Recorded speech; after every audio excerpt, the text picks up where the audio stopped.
스페이스 디자인 프레젠테이션 상명대학교 디자인대학 스페이스 디자인 전공 문정국 교수입니다. 오늘은 스페이스 디자인 프레젠테이션 첫 시간으로 전반적인 프레젠테이션에 관련된 부분을 공간과 연계해서 발표를 하도록 하겠습니다. 전반적으로 내용은 공간을 표현한다는 것에 대한 어떤 전반적인 내용들, 그리고 공간 표현 매체가 양적으로 증가함과 동시에 질적으로 어떻게 형성이 되었는가. 그렇다면은 스페이스 디자인 프레젠테이션이라고 하는 것은 어떻게 정의를 내릴 수 있는 것인지, 그리고 스페이스 디자인 프레젠테이션을 할 때 어떠한 전략을 가지고 진행할 수 있는지에 대한 부분을 포함을 시키도록 하겠습니다. 그리고 여러 가지 케이스 스터디를 통해서 패널을 읽는 방법들, 그 다음에 패널을 통해서 어떤 부분들이 강조가 되고 있는가를 살펴보도록 하겠습니다. 그리고 가상도의 어떤 이 인문학적인 그런 측면에서 바라보는 부분들을 설명하고 최종적으로 투시도를 읽자라는 부분으로 마감을 하도록 하겠습니다. 자, 첫 번째, 공간을 표현한다는 거. 사실 공간을 표현한다는 것만큼 어려운 일은 없는 것 같습니다. 사실 그 이유 중에 하나는 공간은 눈에 보이지도 않고 만질 수도 없고 느낄 수도 없기 때문이죠. 그럼에도 불구하고 우리는 이 공간이라고 하는 것을 반드시 표현을 해야 되고, 공간을 표현을 직접적으로 하지 못하기 때문에 어쩔 수 없이 형태를 표현하는 것으로 대신을 하고 있습니다. 한번 생각을 해봅시다. 어떤 공예에 관한 것들이 있죠. 자, 예를 들어서 어떤 세라믹으로 무엇을 만든다 그러면은 스스로 디자인을 하고, 그 다음에 그 디자인한 부분들을 실행에 옮기면서 약간의 변화를 가져올 수도 있겠죠. 즉, 셀프 디자인, 셀프 메이킹이 가능한 부분이 공예라고 할 수 있습니다. 즉, 디자이너가 메이커가 되는 분야가 상당히 많습니다. 뭐 텍스타일도 그럴 수가 있고, 이 세라믹은 특히나 그렇겠죠. 물론 안 그럴 수도 있습니다. 디자인을 하는 사람과 메이킹을 하는 사람이 분리가 되는 경우도 있겠죠. 그러나 전반적으로 공예라든지 이런 부분에서는 스스로 디자인을 하고 그것을 스스로 만드는 그런 작업이 연속으로 이루어지고 있습니다. 대부분의 경우가 이런 경우는 작은 대상들을 대상으로 한다, 이렇게 얘기를 할 수가 있겠죠. 자, 거기에 비해서 우리가 만드는 공간 같은 경우는 크기가 굉장히 큽니다. 앞에 보이는 그런 그 사진처럼 하이라이즈 빌딩 같은 경우는 절대로 디자인을 한 사람이 만들 수가 없겠죠. 물론 공간이 작다 하면은 간혹 가다가 이 디자인을 한 사람이 만드는 경우도 있습니다. 그러나 전반적으로 어떤 공간의 역사가 실행된 이후로 디자인을 하는 사람, 설계를 하는 사람과 이거를 만드는 빌더는 분명히 차이가 있었습니다. 즉, 디자이너가 메이커가 되기 힘든 부분이 바로 이러한 공간 디자인에 관한 부분이라고 할 수 있습니다. 영역이라고 할 수 있습니다. 자, 그러면은 이 공간을 만드는 사람과 이 공간을 디자인하는 사람이 서로 틀리다는 얘기는 결국은 공간을 디자인하는 한 사람의 생각이라고 하는 것을 정확하게 공간을 만드는 사람한테 전달할 필요가 있겠죠. 자, 이와 같이 공간 디자이너, 스페이스 디자이너의 생각과 느낌과 공간에 대한 전반적인 그런 사고라고 하는 것을 그 공간을 만드는 사람한테 전달하기 위해서 우리는 보통의 경우가 도면을 사용합니다. 도면을 매개로 해가지고 디자이너의 생각, 건축가의 생각, 혹은 설계자의 생각이라고 하는 것을 이 빌더, 즉 건물을 짓는 사람한테 전달하려고 노력합니다. 이 도면이라고 하는 것을 하기 전에 사람들은 공간에 대한 생각과 느낌, 아이디어, 기타 등등의 사안들을 이 빌더한테 어떻게 전달을 할까를 참 많이 고민을 했던 것 같아요. 그런 와중에 도면이라고 하는 게 탄생하게 됐고, 이 도면이라고 하는 것은 결국은 디자이너 혹은 건축가의 어떤 생각이라고 하는 것을 정확하게 빌더에게 전달을 해야 되기 때문에 하나의 표준화된 규칙을 따를 수밖에 없었습니다. 자, 이와 같은 표준화된 규칙을 따르는 그 와중에 당연히 이런 것들은 수학적인 사고와 과학적인 사실, 그리고 기술적인 합리성, 그다음에 이런 것들을 전반적으로 포용할 수 있는 치수에 관한 부분들, 그리고 모든 사람들이 하나의 도면을 중심으로 해서 하나의 약속이라고 하는 것을 갖게 되는 일반성과 보편성을 중심으로 도면이라고 하는 것이 디자이너로부터 빌더로 전달이 된다, 이렇게 얘기를 할 수가 있겠죠. 자, 이렇게 도면을 디자이너가 만든 도면이라고 하는 것이 빌더한테 전달될 경우에, 메이커한테 전달될 경우에, 그 메이커는 이러한 도면으로부터 입체적인, 즉 완성 공간을 상상하게 되어 있습니다. 그리고 이러한 상상력이라고 하는 것은 결국은 도면을 중심으로 해가지고 정확한 생각이라고 하는 것이, 디자이너의 생각이라고 하는 것이 전달될 때 가능하다고 볼 수가 있겠죠. 우리가 보통 전반적으로는 공간을 스케치를 하고, 스케치한 것을 중심으로 치수, 크기, 기타 등등의 사안들을 우리가 마음속으로 결정합니다. 그리고 우리가 마음속으로 생각했던 그 공간의 모습이라고 하는 것을 이 같은 스케치 이외에도 3D 시뮬레이션을 통해 가지고 스스로 한번 만들어 보고, 그 다음에 그것이 이 3D 시뮬레이션을 통해서 클라이언트나 혹은 빌더한테 잘 전달될 수 있도록 세밀한 부분을 신경을 쓰게 되어 있습니다. 자, 이 매체에 관한 부분은 사실은 4D 무빙 이미지, 즉 비디오죠. 비디오를 통해 가지고 어떤 그 비디오가 지나가는 그 자리를 통해서 이런 것들을 결국 동선이라고 할 수 있는데, 이 동선의 움직임을 통해서 공간의 흐름 혹은 공간이 어떻게 이 사용자한테 전개될 것인가에 관한 그런 소중한 아이디어를 전달하려고 노력합니다. 물론 이 비디오라고 하는 것은 굉장히 최근에 만들어진 하나의 매체라고 할 수 있겠죠. 아까 설명했던 이와 같은 공간 스케치라든지 뭐 도면이라든지 기타 등등의 사안들은 사실은 굉장히 오랜 역사를 가지고 있는데, 거기 비해서 이 4D 무빙 이미지 같은 거, 비디오 같은 거는 실제로 아직 지어지지 않은 건물을 우리가 상상력을 발휘해서 가상 공간 속에서 만들어 놓고 그 공간을 돌아다닌다라고 하는 그런 전제를 가지고 하는 거기 때문에 무척 실감성이 높다라고 얘기할 수 있습니다.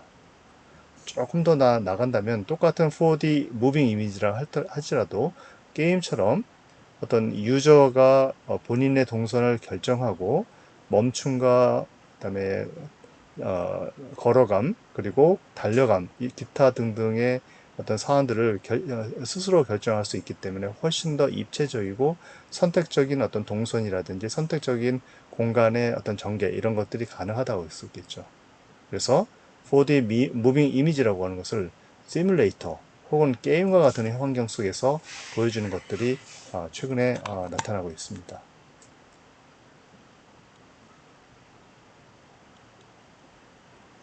이 4D 무빙 이미지라고 하는 것은 시뮬레이터와 시뮬레이터를 통해 가지고 스스로 어떤 이 비전이라고 하는 것을 바꿀 수 있기 때문에, 아까 얘기했던 이와 같은 4D 이미지의 어떤 고정적인 동선의 흐름에 비해서는 훨씬 더 정확하고 사실적이고, 그 다음에 오차를 벗어나는 그런 환경이라고 하는 것을 직접적으로 체험할 수 있다, 이렇게 얘기를 할 수가 있습니다. 그래서 멀티뷰, 즉 다양한 소점의 위치를 바꿔가면서 다양한 시각에서 공간을 바라볼 수 있는 굉장히 합리적이고 그 다음에 이상적인 그런 상황을 재현할 수 있다, 이렇게 얘기할 수가 있겠죠. 중요한 것은 싱글 비전을 가지고 있다라고 얘기한다는 것은 하나의 어떤 싱글 아이디어를 가지고 있다는 얘기고, 이와 같이 다양한 뷰를 우리가 스스로 결정할 수 있다라고 하는 것은 그만큼 다양한 아이디어가 나올 수 있다라고 하는 가정을 할 수가 있습니다. 그래서 이 멀티 비전이라고 하는 것이 우리 얼마나 어떤 중요한 사안인지를 우리가 확인할 수가 있습니다. 자, 이 내용을 통해서 결국은 뭐라고 얘기할 수가 있겠죠?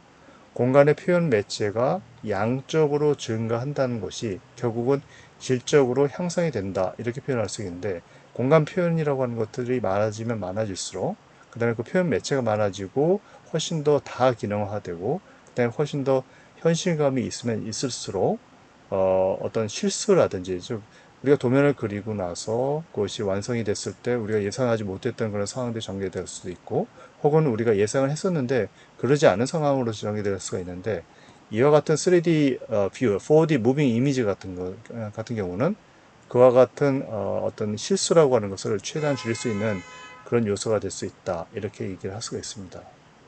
즉, 다시 얘기해서 우리가 예전에는 이 도면이라고 하는 것이 없었던 시절에는 그 시절에 만약에 빌더와 디자이너가 서로 역할이 달랐다라고 얘기한다면 분명히 구슬을 사용했을 겁니다. 사람의 말, 대략적으로 3m, 4m짜리 공간을 높이는 한 3.5m 정도로 해가지고 만들어주세요. 지붕은 박공 지붕을 사용하고 지붕 재료는 뭐고 그다음에 벽 재료는 벽돌을 사용해 주세요. 내부에는 이 도배를 하겠습니다. 기타 등등 말로 하는 표현을 통해 가지고 굉장히 부정확한 그런 전달이 이루어지지 않았을까. 즉 구슬이나 에세이, 설명글 이런 것들은 우리가 보편적으로 사용하는 언어 매체를 사용하기 때문에 어떤 그 3차원 그 공간에 대한 그런 표현으로서 굉장히 부족하다고 얘기할 수 있겠죠.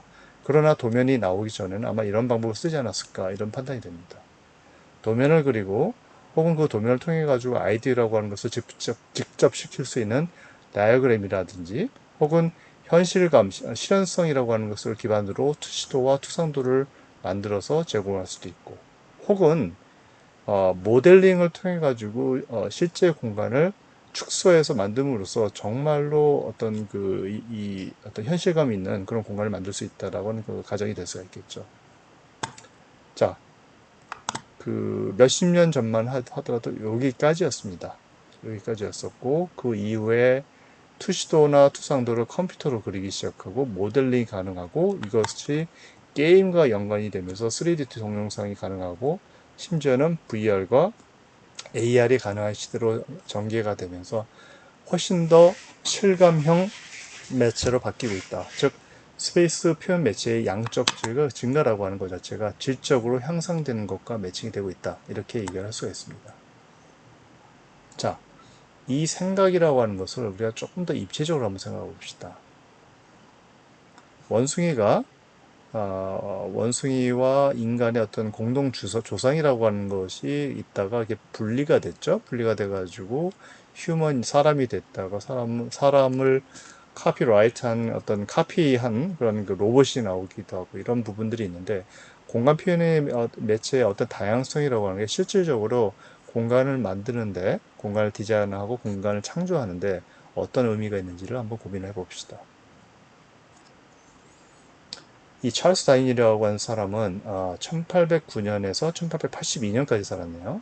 1859년 종어의 기원이라는 그런 책을 통해서 인류가 어떻게 시작이 됐고 지금 현재 인류의 조상이 어떻게 되는지를 얘기를 하고 있습니다. 인류뿐만 아니죠. 모든 동물들의 조상이 어떻게 되고 어떻게 진화되어 왔는지를 얘기를 하면서 소위 얘기하는 진화론을 얘기를 하고 있습니다.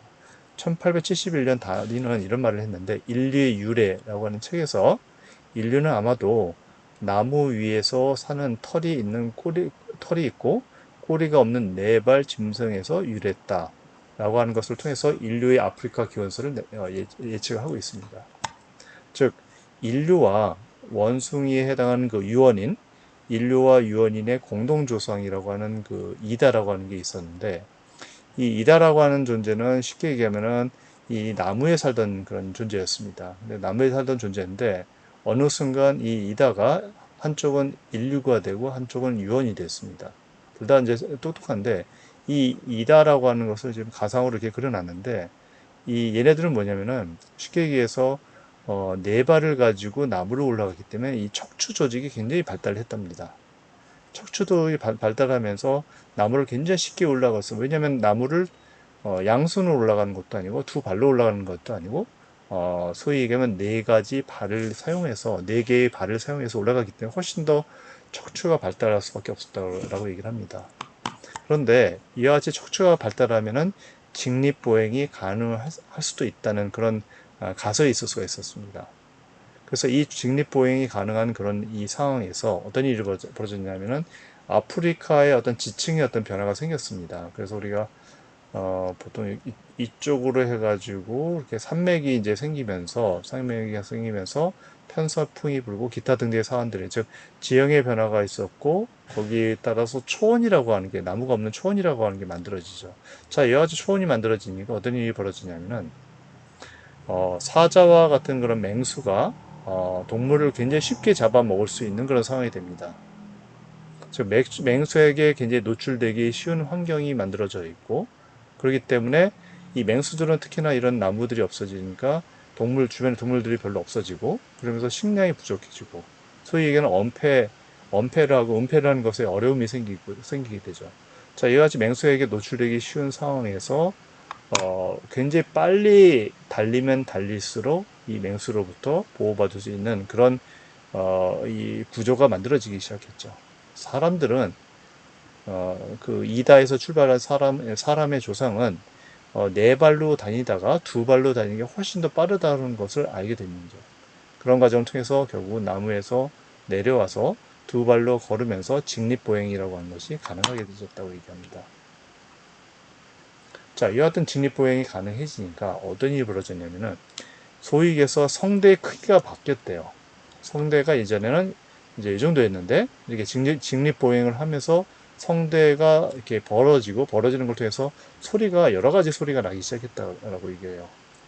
자, 소리가 다양화됐다라고 하는 얘기는 사람이 가지고 있는 생각은 굉장히 많았겠죠. 그 수많은 생각을 예전에 소리가 전달할 수 있는 매체에 해당하는 소리가 얼마 안 됐기 때문에 실제로 굉장히 많은 생각을 가지고 있다 하더라도 그것을 결국은 한 10가지로밖에 축약을 시켜가지고 보편화 시켜가지고 전달할 수밖에 없었던 거죠.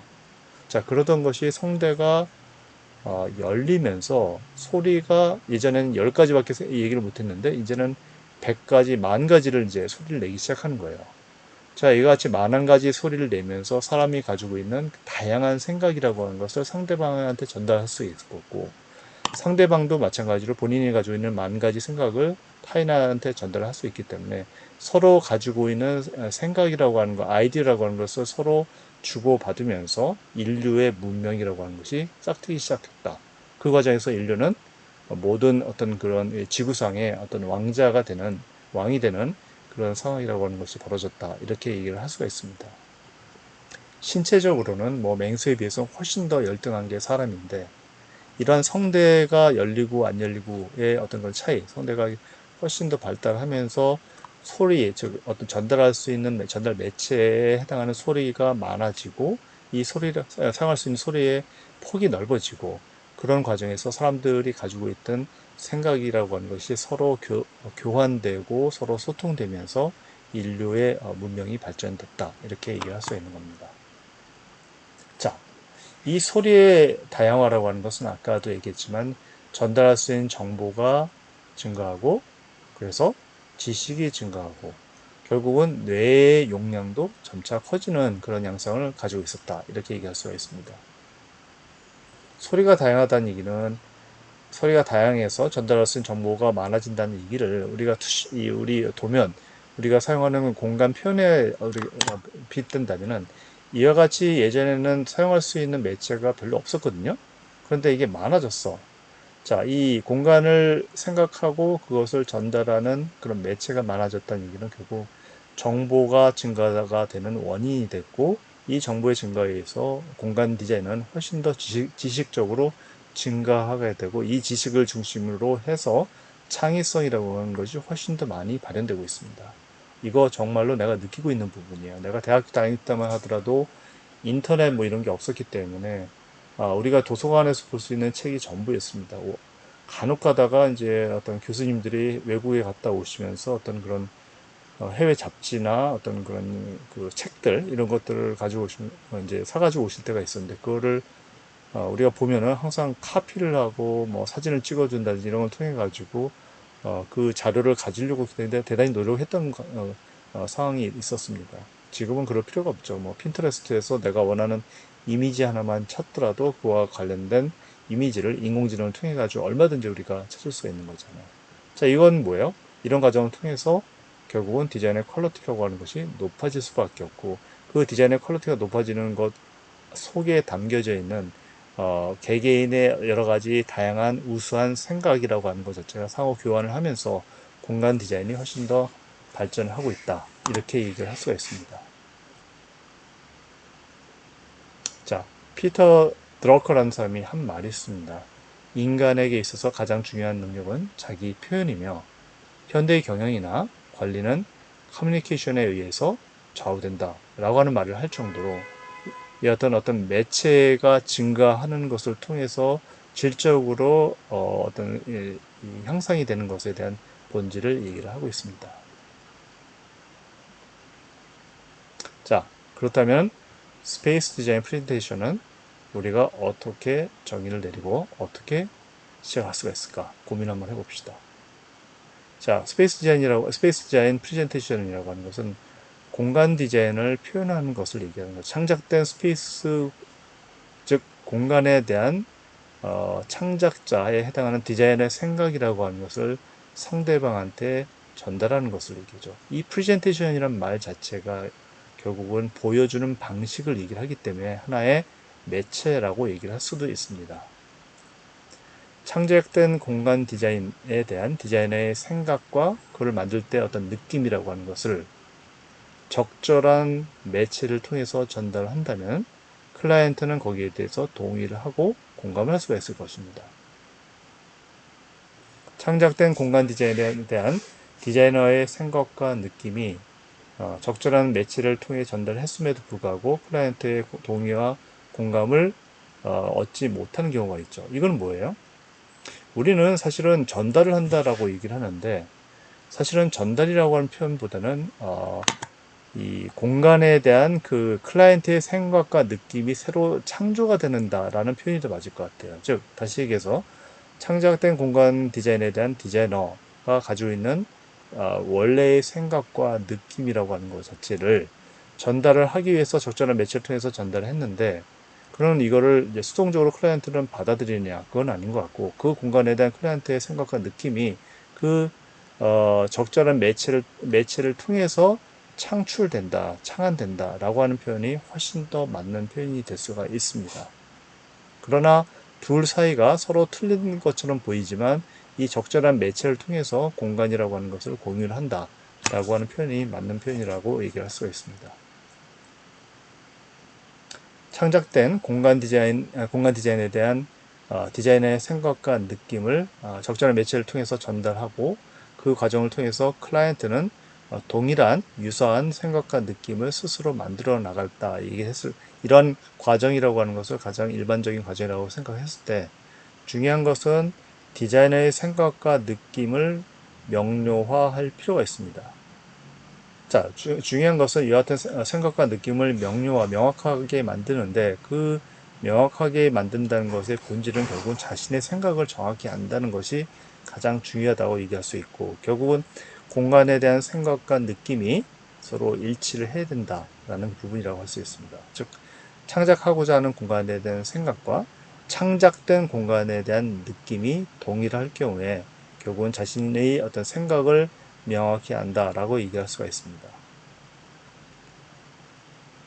자, 이때 이와 같은 창작된 스페이스 및 공간에 대한 생각을 전달하는 매체로서 다양한 매체의 옵션이 있을 때 우리는 그중 몇 가지 혹은 한 가지를 선택을 해서 전달하게 되어 있습니다. 그것이 패널이 될 수도 있고 제안서가 될 수도 있고 액정이 될 수도 있고 입체물이 될 수도 있고 VR 고글이 될 수도 있습니다.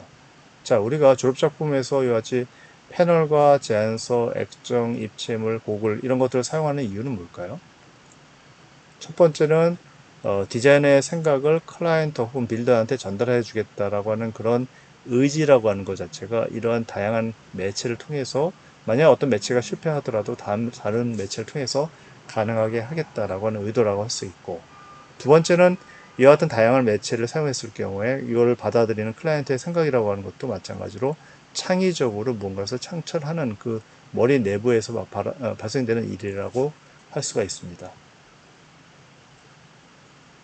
창작의 변화라고 하는 것은 결국은 새로운 창작을 의미하는데 우리가 각각이 만드는 그런 매체를 통해서 우리가 예를 들어서 어떤 공간을 모델링을 만들었는데 이 모델링을 보고 스스로 내가 만든 공간임에도 불구하고 이 모델링을 보면서 아, 이게 내가 생각했던 거랑 좀 틀리구나. 혹은 내가 전혀 예상하지 못했던 굉장히 긍정적인 부분이 있구나 라고 하는 것을 발견하고 그거를 AR로 옮길 수도 있고 3D 동영상을 올 수도 있고 그 다음에 모델링에 대한 생각을 에세이를 쓴다든지 그러니까 서로 이런 매체를 많이 만드는 과정을 통해 가지고 서로 상호 간에 주고받으면서 생각이 훨씬 더 발전할 수 있는 그런 계기가 된다 라고 얘기를 할 수가 있습니다. 즉, 자, 그리고 이 소개했던 그런 내용들, 즉 에세이 설명글 기타 등 돼서 AR, VR까지 얘기를 한다면은 오른쪽으로 가면 갈수록 실감형 체험이라고 할 수 있고 왼쪽으로 가면 갈수록 간접적인 체험이라고 할 수 있습니다. 즉 에세이나 설명글이나 다이어그램, 도면, 모델링, 투시도, 투상도, 3D 동영상, AR, VR 이 방향으로 갈수록 훨씬 더 실감에 가깝다라고 얘기를 하고 수 있고 이와 같은 다양한 매치를 만드는 이런 작업을 통해서 새로운 산업이라고 하는 것이 만들어지기도 합니다. 자, 이번에는 구체적으로 스페이스 제인 프레젠테이션을 함에 있어서 어떠한 전략을 짜야 되는 건지 전략을 짜는 부분에 대해서 한번 고민을 해보도록 합시다. 중요한 것은 what, 그리고 how, 그 다음에 who 이 세 가지를 가지고 우리가 시작하도록 합시다. 무엇을 보여줄 것이며 그 무엇을 어떻게 보여줄 것인가 그 무엇을 누구한테 어떻게 보여줄 것인가. 즉 누구가 달라지면은 how가 달라질 수도 있고 심지어는 what이 달라질 수도 있습니다. who가 나이가 많은 사람일 수도 있고 나이가 어린 사람일 수도 있습니다. 거기에 따라서 how가 달라지는 거고 심지어는 what이 달라질 수 있습니다. what과 how와 who 요 세 가지를 명료화 시킴으로써 목적을 확실히 정할 수가 있습니다. 최종적인 목표는 결국은 뭐예요? 클라이언트가 내가 만든 공간을 사게 하는 게 최종적인 목표를 할 수 있겠죠. 클라이언트의 공간 디자인에 대한 구매 의욕이라고 하는 것을 높일 수 있는 방법들, 그런 부분이라 할 수 있는데, 이런 것들은 만약에 공모라면 공모를 당선시키면 되는 거고, 클라이언트의 어떤 디자인 구매 욕구를 높이는 방법이라고 하는 것은 클라이언트의 경제적 이득을 높이는 방향으로 이걸 얘기를 해준다든지 혹은 주거 같은 경우는 이 클라이언트의 심적인 만족을 높이는 그런 방향들 그 다음에 어떤 사무실 공간이다 그러면 이제 클라이언트의 어떤 업무를 효율을 높이겠다 이런 식으로 해서 클라이언트가 공간을 매개체로 해서 얻고자 하는 부분이 무엇인지를 정확히 판단하고 그것을 중심으로 목적이 만들어지고 그 목적을 이루기 위해서 what과 how와 who라고 하는 것에 대해서 면밀한 검토가 필요하다. 이렇게 얘기할 수가 있습니다. 자, 패널 같은 경우는 어떨까? 패널 인 스페이스, 패널 인 패널, 패널 인 마인드 이 세 가지를 나누는데 공간 속에 있는 패널이라고 하는 것은 결국 뭐예요? 주변에 자, 내가 패널을 어떤 전시장에서 설치해 놨어요. 그게 뭐 공모전이든 뭐든 간에. 그럴 경우에는 주변에 나의 패널과 경쟁하는 패널이 도대체 어디에 있는가? 바로 옆에 있는 패널과 나는 경쟁을 하고 있는지, 혹은 저쪽 끝에 있는 패널과 경쟁하고 있는지. 내 패널은 전시장 중간에 있는데 처음 패널을 보여주는 사람과 나는 경쟁을 하고 있는지, 마지막 이 패널과 경쟁을 하고 있는지, 기타 등등을 우리가 고민을 해볼 필요가 있습니다. 심사자 혹은 미래의 클라이언트는 내 패널을 어느 위치에서 어떤 각도와 어떤 거리에서 바라볼 것인가. 그죠? 굉장히 중요한 부분입니다. 심사인 혹은 클라이언트는 내 패널을 전체 공간을 돌아다니면서 몇 번째로 볼 것인가. 이 부분도 중요하죠. 처음에 보는 것과 두 번째 보는 것, 세 번째 보는 것, 그리고 중간에 보는 것과 마지막에 보는 것은 다 의미가 틀리다라는 생각이 들고 거기에 적절하게 우리는 대응을 할 필요가 있다. 이렇게 생각할 수 있습니다. 자, 이 패널 이 부분은 심사인 혹은 클라이언트는 내 패널 안에서 그 안에서 무엇을 가장 먼저 볼 것인가. 심사인 혹은 클라이언트는 내 패널을 과연 몇 분 동안 볼 것인가. 심사인 혹은 클라이언트는 그 시간 동안에 내 패널을 얼마나 심도 깊게 볼 수 있을까를 고민을 해야 됩니다. 자, 세 번째는 패널인 마인드, 마음속에 있는 패널을 얘기하는데 심사인 혹은 클라이언트는 내 패널을 보고 나서 감동을 과연 받을 것인가? 내 작품은 심사인, 즉 클라이언트의 마음속에 영원히 남을 것인가? 혹은 며칠이라도 남을 것인가? 혹은 그냥 사라져 버릴 것인가? 이거를 고민해 봅시다. 최종적으로 내 패널에 무엇이 결국은 심사인 혹은 클라이언트를 실망을 시켰을까? 혹은 클라이언트가 내 패널의 어떤 부분을 보고 내 공간을 사기로 결정을 했을까? 이 부분을 한번 고민해 보자는 거죠. 전략이라고 하는 것은 결국은 나의 작품의 약점이 무엇이고 상대가 무엇을 원하는가? 그리고 대상, 결정권자가 과연 누구인가? 이거를 면밀히 검토해 볼 필요가 있다는 부분입니다. 자, 하나 예를 들어 볼게요. 내 패널을 여기다 걸기로 했는데, 이제 심사를 하는 사람, 혹은 클라이언트가 들어와서 이 수많은 1관을 거쳐서 2관을 거쳐서 3관을 거쳐가지고 이 패널을 보는 시각이 들어와서 0분에서 8분 정도 그 시점에서 이것을 본다라고 얘기할 수가 있습니다. 그럼 이 8분이라고 하는 시간이 클라이언트 혹은 심사자를 얼마만큼 지루하게 만들 것인지, 혹은 앞에 작품들이 너무 좋기 때문에 내 작품을 대충 보고 가서 훨씬 더 전략적으로 우리가 이런 부분들을 고민하면서 대응을 할 필요가 있습니다. 자, 우리가 생각하는 패널을 읽는 사람들의 모습을 한번 생각해 봅시다.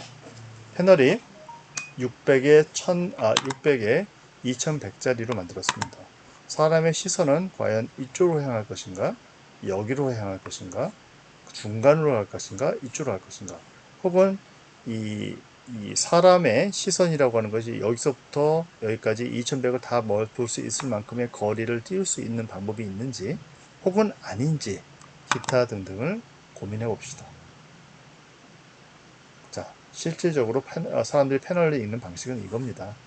내 것만 볼 줄 아는데 사실은 그렇지 않죠.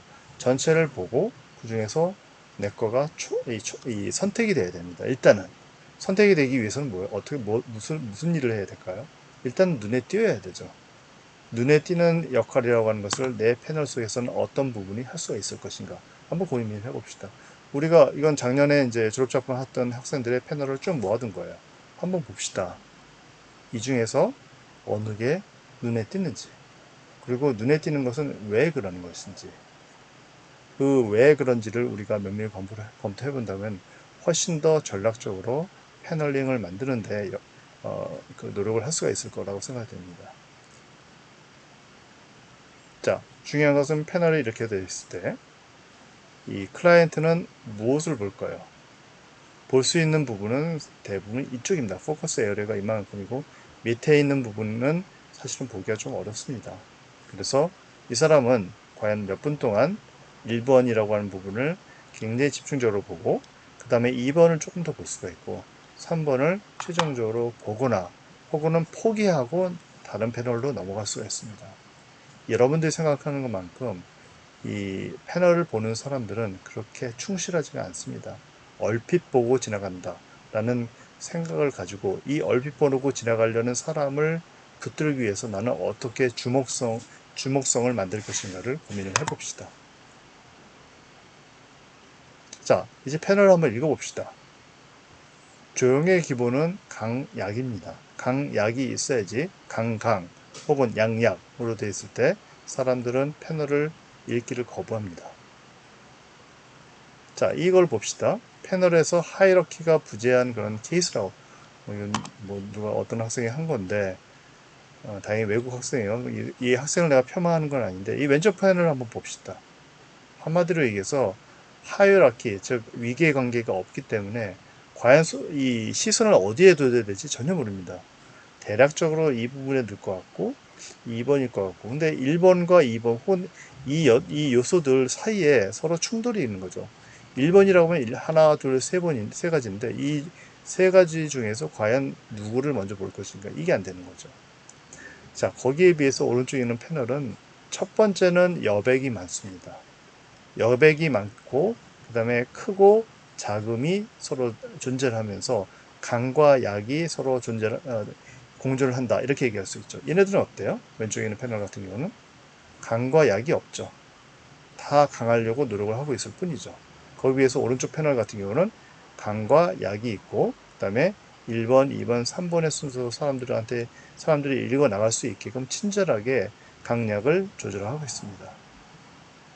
조형의 기본은 여백입니다. 첫 번째 얘기했던 뭐예요? 조형의 기본은 강과 약이 공존을 해야 된다고 얘기했죠. 두 번째는 여백입니다. 여백이 있기 때문에 이 폼이라고 하는 게 느껴지고 이 공간이라고 하는 것이 눈에 들어오기 시작하는 겁니다. 여백을 만들고 숨을 쉴 수 있는 그런 여유를 한번 제공을 해보세요. 이 패널 혹은 이 투시도를 보는 사람으로 하여금 여유를 가지고 이 사람이 무엇부터 볼 것인지 그 다음에 무엇을 제일 마지막에 볼 것인지를 결정해서 줘야 됩니다. 그러지 않을 경우에는 어떻게 돼?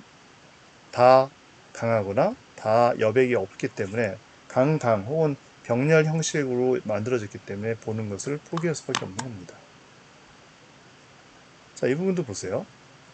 지금 첫 번째도 그렇고 이 부분을 다 채워넣을 수도 있는데 일부러 비워놨어. 그렇기 때문에 이 형태가 눈에 들어오는 겁니다. 얘도 마찬가지죠. 렌더링을 할 때 이 부분을 다 색깔을 칠해가지고 들어갈 수도 있었을 거야. 그러나 이걸 만든 사람은 굉장히 스마트해가지고 적절한 부분을 일부러 렌더링을 포기를 했습니다. 그러니까 눈에 들어오기 시작합니다. 이것들이.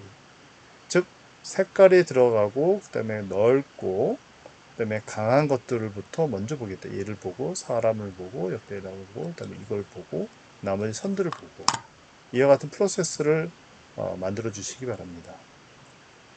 마찬가지죠.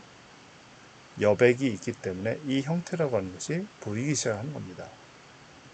패널은 힘입니다. 패널은 힘 봅시다. 가로 방향으로 쭉 뻗고 있죠. 얘네들도 가로 방향으로 쭉 뻗고 어떤 파워라고 하는 것이 느껴지는 거죠. 이 파워라고 하는 것은 1번, 2번, 3번, 4번으로 나눠져 가지고 각각의 강과 약을 겸비하고 있기 때문에 패널이 읽혀질 수가 있는 겁니다.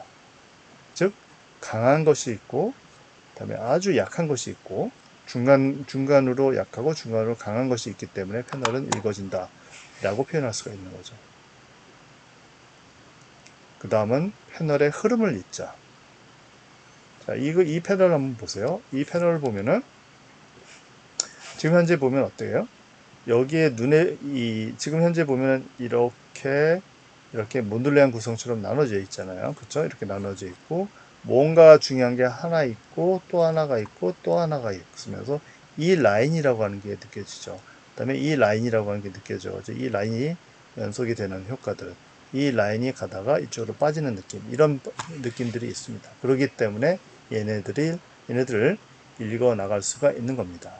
흐름을 파악하도록 합시다. 자, 이것도 마찬가지로 이 패널을 보면은 가장 중요한 건 뭐예요? 이 어떤 단면선이죠. 단면선을 통해 가지고 이러이러한 흐름들이 오다가 여기서 멈췄죠. 멈추지만 우리 시선은 딴딴딴딴 해가지고 흘러갈 수 있게끔 만드는 거죠. 이 내용들을 보면은 굉장히 큰 도면이 있고 작은 것들이 여러 가지 있고 그 다음에 글씨 더욱더 약한 글씨가 있고 강한 타이틀이 있습니다. 그래서 패널이 읽혀진다 라고 얘기할 수가 있는 것들이죠. 중요한 것은 이와 같은 형태의 흐름이라는 것에 맞춰 가지고 이만큼의 블랭크를 만들어 즉 여백을 만들어 놨기 때문에 이 형태가 보이기 시작하고 얘가 강조가 되는 겁니다. 그 다음에 얘네들을 하나둘씩 볼 수 있는 기회를 마련하기도 하고 최종적으로 이 부분을 굉장히 약하게 만듦으로써 얘네들이 이 땅 속에 어떤 포함된 듯한 즉 이러한 영역 안에 포함되어 가지고 읽어 나갈 수 있게 즉 제일 마지막에 이 녀석이나 이 녀석을 읽을 수 있게끔 배려를 한다라고 얘기할 수가 있습니다. 자, 우리가 가장 많이 사용하는 그런 프레젠테이션인데 전반적으로 보면은 여기 X자로 돼 있죠. 근데 이 패널의 어떤 포컬 포인트를 이쪽으로 가져왔기 때문에 전체적으로 이와 같이 이러한 크기, 이러한 크기, 이러한 크기, 이러한 크기로 나눠가지고 네 가지가 서로 틀린 양적인 변화를 가지고 있고 이 양적인 변화라고 하는 게 조금 아쉬운 부분은 바로 이 부분입니다.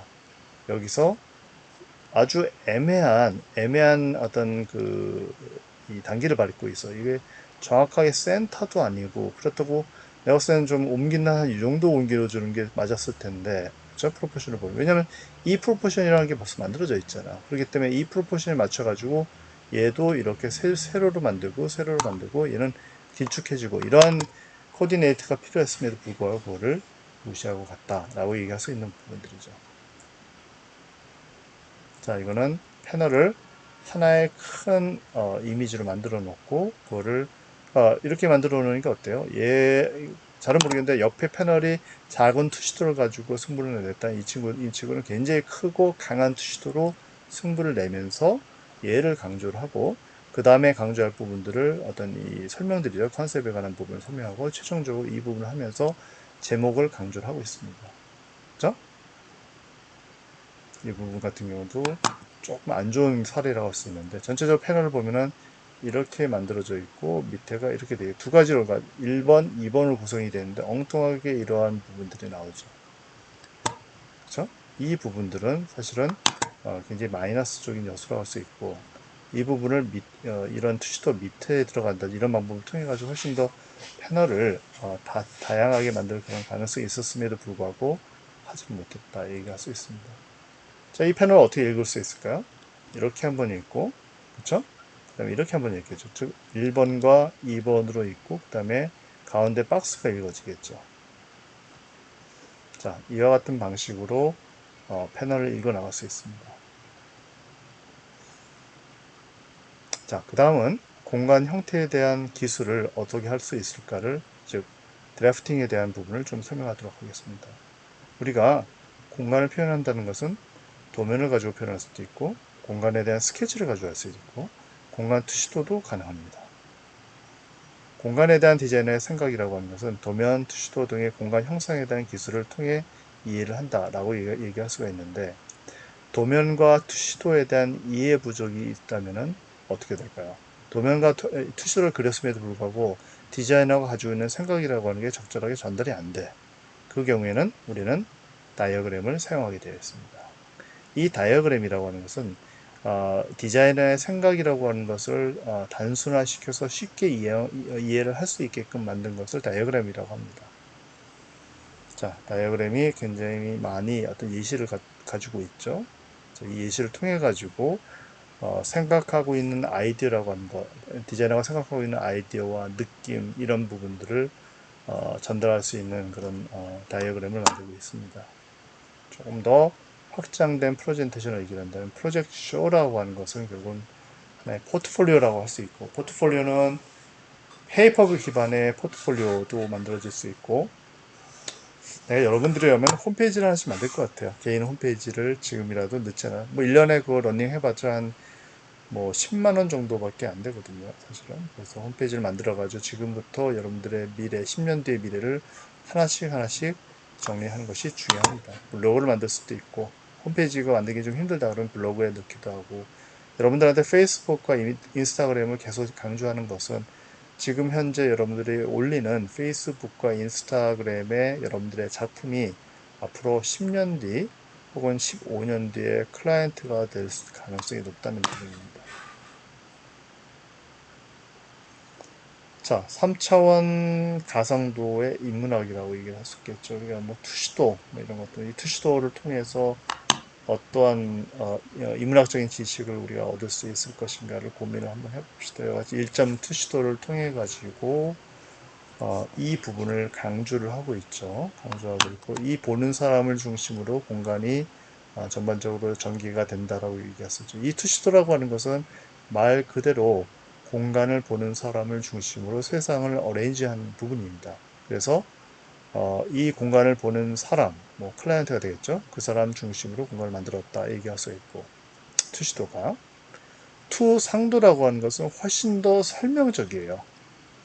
설명적이고 이거는 소시점이 없기 때문에 강조가 되는 부분이었고 그래서 이 안에 있는 사람이나 개나 혹은 이걸 바라보고 있는 사람이나 동등하다 라고 얘기할 수 있겠죠.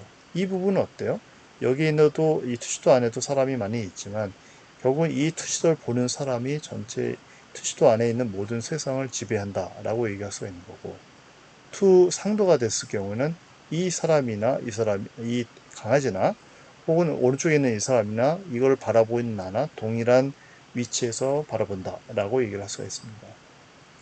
투시도와 투상도의 차이라고 하는 것은 바로 이와 같은 객관성을 얼마큼 유지를 하느냐, 주관성을 얼마큼 유지하느냐, 왜곡이라고 하는 것이 만들어지고 투시도에서는 그 다음에 이 왜곡이라고 하는 것을 부정적으로만 생각할 수 있는 건 아니고 이 왜곡이라고 하는 것을 통해서 이 디자이너의 생각이라고 하는 것을 강조하기도 하고 그렇죠? 약하게 빼기도 하고 그런 부분이 있겠죠. 거기에 비해서 투상도라고 하는 것은 굉장히 솔직한 표현이고 과학적이고 조금 수학적이다 이렇게 얘기할 수 있죠. 감정이 조금 덜 들어갔다 라고 얘기할 수가 있습니다. 자, 이거는 서양의 철학과 동양의 철학의 차이에서 옵니다. 투시도라고 하는 것이 결국은 서양에서 만들어졌잖아요. 그렇죠?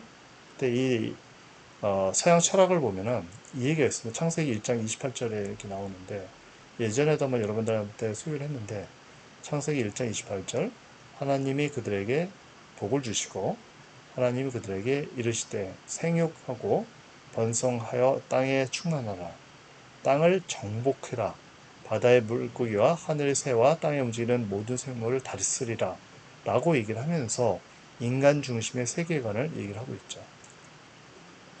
거기에 비해서 동양의 철학은 노자 사상입니다. 노자는 자연으로 돌아가라 라고 하는 말을 통해서 인간이 절대로 자연을 지배할 수 없고 자연의 일부임을 강조하고 있습니다. 즉 노자 사상이 동양의 노자 사상이 자연 중심의 세계관을 가지고 있다라고 얘기할 수 있고 여기에 대응해서 서양의 철학이라고 하는 것은 오랜 역사를 통해서 어떤 이 성경이라고 하는 것이 그들의 어떤 사상을 지배했다라고 가정을 했을 때 결국은 인간 중심의 세계관을 만들어 놨다라고 얘기할 수 있는 겁니다. 자, 이것에 의해서 결국은 뭐예요? 서양의 투시도가 나왔는데 서양의 투시도는 이것을 보는 사람을 중심으로 세상을 만들어 놨잖아요. 즉, 이 회화를 보는 사람이 이 회화 속에 들어가 있는 세상을 지배하고 있고 이 지배를 당하는 사람과 공간과 동물들은 어쩔 수 없이 이 투시도를 보는 사람을 위해서 이와 같이 어렌지가 될 수밖에 없습니다. 자, 거기에 비해서 동양의 투상도라고 하는 것은 참 재밌어요. 이걸 자세히 보시면 알겠지만 길을 중심으로 즉 이 투상도를 보는 사람이 이 세계를 지배하는 것이 아니라 이 세계 안에 들어가야지 비로소 읽어질 수 있는 그림을 그리고 있어. 여기 보면 집들이 어때요? 옆으로 누워있죠. 이 집들은 어때요? 주인공에 해당하는 이걸 보는 내가 이 길 위에 있어야지 정면을 보이는 거잖아. 심지어는 거꾸로도 있습니다. 글씨도 거꾸로 져 있어요. 이 얘기는 뭐예요? 이 길에 이 투상도를 보는 사람이 직접적으로 들어가서 봐야지 똑바로 보이는 그런 상황이 만들어지기 때문에 동양의 투상도라고 하는 것은 결국 뭐예요? 자연으로 돌아가라 라고 하는 어떤 노자 사상을 대변하고 있고 서양의 투시도라고 하는 것은 세상을 지배하라 라고 하는 일소점 중심의 어떤 인간관을 가지고 있다 이렇게 얘기할 수 있는 거죠. 그래서 이런 소시점 중심 동양의 투상도는 이런 게 없습니다. 이렇게 투상도 소위 얘기하는 아이소메트릭으로 구성되어 있고 사람들은 이 안에 그림 안에 들어가야지 전체 그림 속에 어떤 공간이라고 하는 것, 세계라고 하는 것을 이해를 할 수 있다. 이렇게 얘기할 수 있습니다. 투시도를 읽자. 조금 난 개인적으로 이런 투시도를 좋아한다라고 얘기할 수 있는데 좋아한다는 표현 뒤에는 훨씬 더 효율적이다라고 즉 내가 전달하고자 하는 내용을 약간의 이와 같은 콜라주 형식을 사용한다면 훨씬 더 쉽게 전달을 할 수가 있어요. 우리는 보통 어떻게 해요? 이런 거 만들면 풀로 다 렌더링을 해버리잖아. 풀로 렌더링을 하다 보니까 강조가 되는 게 없고 그다음에 강조가 안 되는 게 없이 다 똑같습니다. 그런데 이런 투시도를 보면 어때요? 이만큼을 블랙으로 화이트로 해놨기 때문에 이 폼이라고 하는 것이 살아나는 거고 마찬가지로 길을 지워버리니까 이 랜드라고 하는 것의 쉐입이라고 하는 것이 강조가 되는 부분들이죠. 이 투시도도 참 좋아하는데 투시도 안에 도면이 들어가 있죠. 평면도 도면이 들어가 있고 사람들은 콜라주 형식으로 나와 있고 필요한 부분만 채색을 하고 있습니다. 불필요한 부분은 다 빼고 있어요. 얘네들도 마찬가지죠. 또 마찬가지로 여백을 만들고 실제 이 모델링한 것을 갖다 놓고 아주 콜라주 형식으로 만들고 있습니다. 마찬가지로 가운데 사진을 하나 만들어 놓고 나머지는 손으로 쭉쭉 그려 나갔어요. 즉 인쇄를 가운데만 이렇게 놓고 나머지를 그림과 여기 안에는 보면 실제 사진을 블랙 앤 화이트로 바꾸는 부분과 스케치와 콜라주가 혹은 렌더링이 같이 있습니다. 사실은 그래서 재미있는 부분들이죠. 이 부분도 그렇죠. 여러분들 만드는 투시도는 풀로 다 넣잖아요. 그런 것보다는 이와 같이 어떤 사람의 어떤 느낌이라고 하는 것이 훨씬 더 표출될 수 있는 그런 가능성을 높이는 이런 부분에 집중할 필요가 있습니다. 배경사진을 하더라도 이와 같이 콜라주 형식으로 여러 가지 찍은 것들을 콜라주 형식으로 맞춰가지고 들어감으로써 이 부분을 강조할 수가 있는 부분들이죠. 얘도 마찬가지입니다. 그렇죠? 구독하고. 자, 이건 뭐예요? 컬러링을 할 때 이 바운더리 안에, 바운더리 내부만 이렇게 좀 컬러링이 들어갔잖아. 그러다 보니까 이 쉐입이라고 하는 거 들어가고 나오고 오목볼로 들어가고 나오고 이 부분들이 훨씬 더 강조가 되고 있고 여기에는 루프보다도 이 내부를 훨씬 더 강조하고 있습니다. 자, 이건 뭐예요? 기존에 건물이 이렇게 있는데 거기 일부만을 아마 인테리어 하는 그런 프로젝트였던 것 같아요. 내가 인테리어를 하는 그런 대상 공간만 이렇게 간략하게 표현을 함으로써 훨씬 더 이 부분을 어떻게 돼요? 사람들이 들어가서 이와 같은 루트를 따라서 스토리텔링이 만들어지면서 가는 부분들. 그래서 스토리텔링이 가능한 그런 스페이스라고 하는 것을 이 안에서 제시하고 있다. 이렇게 얘기할 수가 있죠. 또 한 가지는 계획의 영역을 설정한다. 이렇게도 얘기할 수가 있습니다. 자, 마찬가지로 여기서도 마찬가지로 떤 형태를 만들어 놓고 한번 보세요. 다 블랙 앤 화이트로 돼 있고 나의 디자인에 해당되는 부분만 이와 같이 컬러가 칠해져 있습니다. 이걸 통해 가지고 기존의 환경에다 내가 이와 같은 것을 만들어 놓겠다 라고 하는 의도라고 하는 것을 적절하게 표현하고 있고 그러는 와중에 가운데 있는 어떤 이 나무라고 하는 것을 화이트로 표현함으로써 강조될 수 있는 부분을 약하게 하고 내 작품을 훨씬 더 강조를 하는 그런 부분이라고 할 수가 있습니다. 마찬가지죠. 얘도 이 부분을 다 그냥 화이트로 칠해놨기 때문에 이러한 라인이 지그재그 해가지고 만들어지는 이런 라인들이 강조가 되고 그 라인을 통해 가서 이 투시도라고 하는 것 혹은 이 공간이라고 하는 것이 특징이 지어진다 라고 얘기를 할 수가 있습니다. 자, 마찬가지죠. 콜라주 형식을 통해 가지고 이 부분을 블랭크를 해가지고 이어 붙이니까 공간이 이와 같이 다이나믹하게 만들어지는 거고 자, 이 부분도 마찬가지로 브릿지가 이제 프로젝트가 되겠죠. 이 부분이 있고, 나머지를 이렇게 강조를 안 하고, 이 부분도 마찬가지입니다. 여기서 마찬가지로 캐스케이드를 만들어 놓으니까 이 계단으로 된 부분들이 강조가 되고 있다. 이렇게 얘기를 할 수가 있습니다. 자, 이것도 굉장히 재밌는 그런 폼이죠. 이렇게 해가지고 어떤 라인과 쉐이드, 그 다음에 섀도우, 라인과 섀도우만을 가지고 굉장히 효과적인 공간을 표출하고 있습니다. 마찬가지죠. 무슨 하늘을 넣고 이러지 않고 얘가 이렇게 이 여기 있는 이제 노란색 부분들이 다 이렇게 플로팅 떠 있는 거잖아요. 이 떠 있는 과정을 통해 가지고 공간을 띄우겠다는 그런 의도가 있었고 그 의도를 표현하기 위해서 하늘은 없어야죠. 그래야지 이 뜨는 느낌이 나는 거니까. 단지 그림자를 연하게 칠을 함으로써 얘네들이 떠 있다라고 하는 부분을 훨씬 더 강조를 하고 있습니다. 마찬가지죠. 이걸 전체를 다 표현할 수도 있었는데 이 부분만을 표현함으로써 나의 계획의 어떤 범주가 어떻게 되는지를 설명을 하고 있습니다.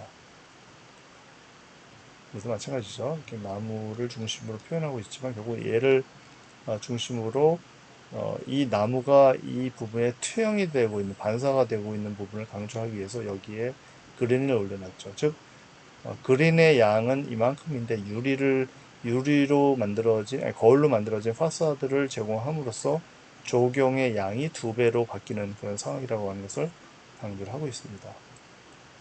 마찬가지죠. 단면을 강조하고 있고, 컬러링을 통해 가지고 강조할 부분과 강조되지 않을 부분을 정확히 구분하고 있습니다. 마찬가지죠. 이렇게 단면도 그려놓고 사진과 그다음에 손 스케치 이런 것들이 적절하게 다 한꺼번에 들어가 있는 상황을 볼 수가 있습니다. 또 마찬가지죠. 자, 이런 거 참 좋아하는데 이게 어떤 그런 단면의 모습, 그러니까 어떤 기존 건물의 단면의 모습을 연장해가지고 신축 건물 단면과 연결시켜가지고 스페이스가 어떻게 외부 스페이스와 내부 스페이스가 서로 상호 간섭을 하면서 전체 도시를 만들고 있는지를 보여주는 사례라고 할 수 있습니다. 마찬가지죠. 이 공간의 형태를 좀 강조하기 위해서 이와 같이 투시도를 만들었고 이 부분을 일부러 채색을 안 했죠. 채색을 안 하니까 이 라인들이 강조가 되는 효과가 만들어지게 되는 것들이죠. 미스 반달로의 어떤 그런 부분들 아까 보여줬던 이거 굉장히 재밌지 않아? 내가 투시도를 이렇게 만들었는데 연장을 시켰어요. 그래서 이 자전거를 타고 가고 있는 바이커가 이 장면 이전부터 있었고 오른쪽에 그 다음에 이 부분을 거쳐 가지고 가고 있다라고 하는 것을 보여주고 있습니다. 그렇죠? 자, 여기서는 예를 강조, 즉 바이커, 빠져나온 바이커를 통해서 운동감이라고 하는 것을 강조하고 있고 이 부분을 여백을 만들음으로써 이 형태를 파란색의 이 형태를 강조를 하고 있다. 이렇게 얘기할 수 있습니다. 자, 발표를 마치겠습니다. 감사합니다.